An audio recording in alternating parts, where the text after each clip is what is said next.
کی خاتون ہے اس لیے, قریشی ہے اس لیے, کہتی ہے کہ مجھے بلایا نہیں جائے گا, ہر نئی چیز پرانی ہوگی, ہر عروج کو زوال آئے گا, مجھے بلایا نہیں جائے گا کیونکہ میں نے ایسے بیٹے کو جنم دیا ہے, اس کی وجہ سے میرا تذکرہ مشرق و مغرب میں. نعرہ تکبیر, نعرہ رسالت, عظمت مصطفیٰ, سبحان اللہ سبحان اللہ. اس کی وجہ سے میرے بیٹے کا فیضان دنیا میں عام ہوگا. گویا کہ نبی کی نبوت کا اور کس شان سے دنیا سے جا رہی ہے, رسول کے چہرے پہ نظر ہے, زبانوں پہ نعت مصطفیٰ ہے, اور اسی شان سے وہ دنیا سے رخصت ہوتی ہے. روتے ہوئے اچانک آنکھیں بند ہو جاتی ہیں.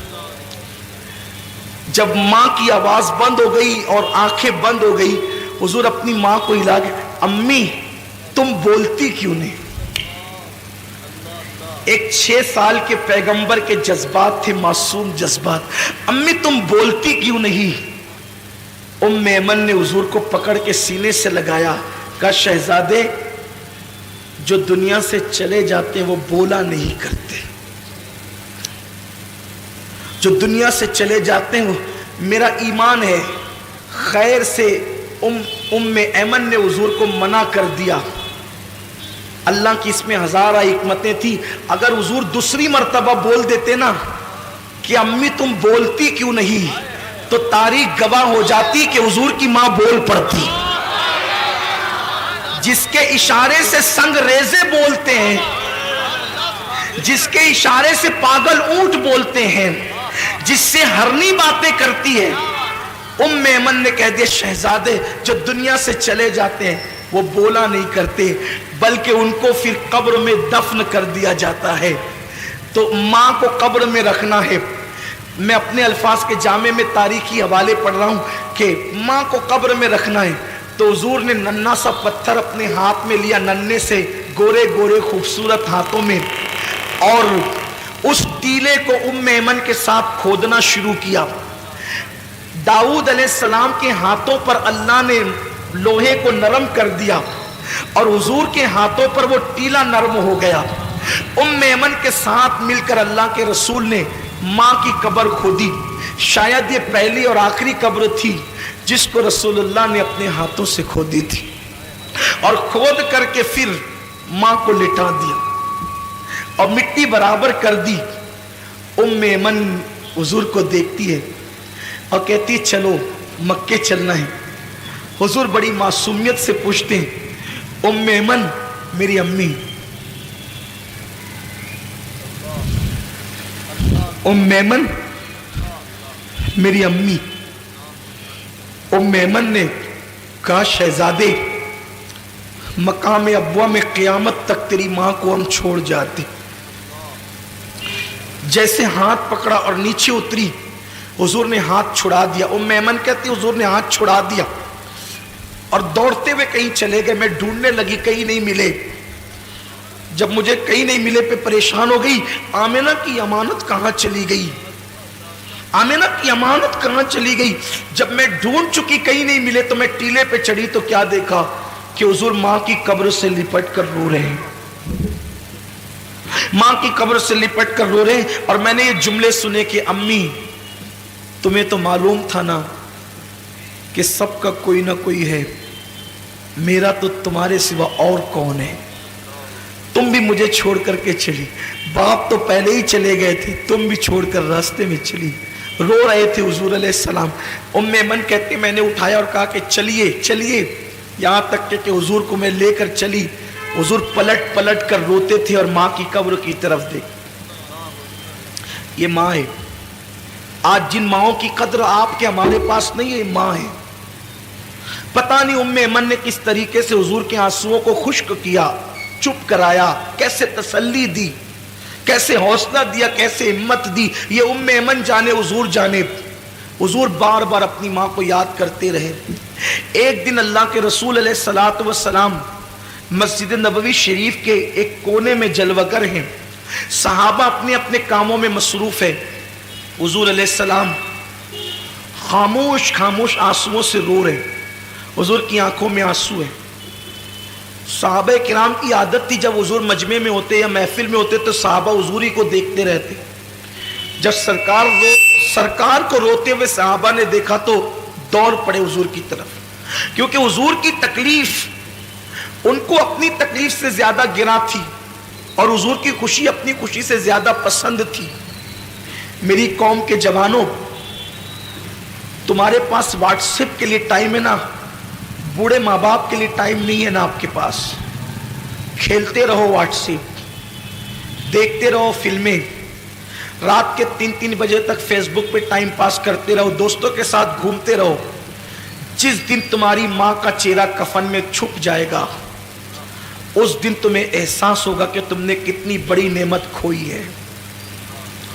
دنیا کی ہر نعمت کھو کر کے تمہیں واپس مل سکتی ہے, لیکن ماں باپ اس نعمت کو کہتے ہیں جو ایک بار کھو جائے پھر واپس وہ نعمت نہیں ملتی.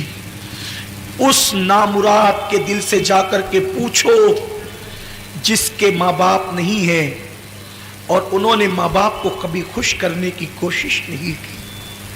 آج وہ بستروں میں چھپ چھپ کر روتے ہیں, آج وہ تنہائیوں میں پچھتاتے ہیں, آج وہ اپنے آپ کو معاف کرنے کے لیے تیار نہیں ہے. جو غلطی ان سے ہوئی وہ غلطی خدا کے لیے آپ نہ کریں. آپ اپنے ماں باپ سے معافی مانگیں, انہیں راضی کریں, انہیں ٹائم دیں, انہیں وقت دیں, ان کی خوشیوں کے لیے ہر کڑوا گھونٹ پی لیں, لیکن ان کو کبھی ناراض نہ کریں. اللہ کے رسول مسجد کے کونے میں بیٹھ کر کے رو رہے, صحابہ دوڑ پڑے, ہمارے ماں باپ آپ پہ قربان, یا رسول اللہ آپ کیوں رو رہے, آپ کے رونے کی وجہ کیا ہے؟ سرکار فرماتے ہیں اچھا ہجرت حضور نے 53 سال کی عمر میں کی ہے نا, 53 سال, اس کا مطلب یہ واقعہ 53 سال کے بعد کا, یعنی حضور علیہ السلام کی عمر اب 53 سال کے اوپر پہنچ گئی ہے اور اس وقت حضور ماں کو یاد کر کے رو رہے. صحابہ نے پوچھا حضور کیوں رو رہے ہیں آپ؟ سرکار فرماتے ہیں آج مجھے میری امی حضرت آمینہ کی یاد آ گئی. حضور فرماتے ہیں آج مجھے میری امی حضرت آمینہ کی یاد آ گئی. جیسی حضرت آمینہ کا نام یاد, وہ آمینہ کسی کا بیٹا ولی, کسی کا بیٹا غوث, کسی کا بیٹا قطب, آمینہ کا بیٹا محبوب خدا. یا صرف ایک جملہ کہہ کے آگے بڑھنا چاہتا ہوں. لوگ کہتے ہیں یہ سنی علماء غیر سنیوں سے لڑتے جھگڑتے کیوں رہتے ہیں. صرف اتنا کہنا چاہتا ہوں میرے بھائیوں, جس نبی نے ہماری ماں کے قدموں کے نیچے جنت رکھی ہے نا, ان لوگوں نے جو غیر سنی ہیں میرے نبی کی ماں پہ کفر کا فتویٰ دیا اور کہا کہ نبی کی ماں کافرہ تھی, نبی کے باپ کافر تھے. اب آپ سے میں پوچھنا چاہتا ہوں صرف اتنی بات کہ جو نبی کے ماں باپ کو کافر کہیں, ہم ان کو امام کیسے بنائیں, ان سے رشتہ داریاں کیسے کریں, ان کے پیچھے نمازیں کیسے پڑھیں, ان کے پیچھے کھڑے کیسے ہوں. ہم داڑیاں نہیں دیکھیں گے نا, ہم ٹوپیاں نہیں دیکھیں گے, ہم قلم سے لکھے ہوئے الفاظ بھی تو دیکھیں گے, کتابوں میں لکھے ہوئے ثبوت بھی تو دیکھیں گے. میرے آقا صلی اللہ علیہ وسلم کے دیوانوں, نماز پڑھنے سے پہلے دیکھ لیا کرو نبی کے ماں باپ کو کافر کہنے والا امام ہے یا نبی کے ماں باپ پہ قربان ہونے والا امام ہے. اس لیے کہ شفاعت آپ کو بھی لینی ہے, شفاعت مجھے بھی لینی ہے. قیامت کے دن اگر تم نبی سے شفاعت کی بھیک مانگنے کے لیے گئے اور حضور نے کہہ دیا جو میری ماں کو کافر کہتا تھا تو اس کے پیچھے نماز پڑھتا تھا, تو آپ کے پاس جواب کیا ہوگا؟ یہ میں کچھ نہیں کہنا چاہتا, آپ کے ایمان پہ چھوڑنا چاہتا ہوں. حضور مسجد کے کونے میں بیٹھ کے روتے ہیں اور سرکار سے پوچھا کہ حضور کیوں رو رہے ہیں؟ آقا فرماتے ہیں میری امی حضرت آمینہ کی یاد آ گئی. صحابہ سب مل کے رونے لگے, حضور کے ساتھ رونے میں شامل ہو گئے. حضور کی امی یاد آئی ہے, آج نبی کو اپنی والدہ یاد آئی, ماں یاد آئی ہے نبی کو.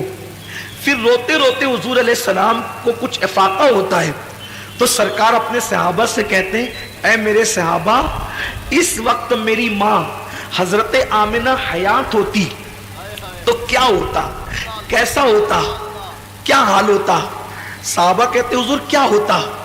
آقا فرماتے میں تمہیں عشاء کی نماز پڑھا رہا ہوتا, میں تمہیں عشاء کی نماز پڑھا رہا ہوتا اور میری امی مجھے آواز دیتی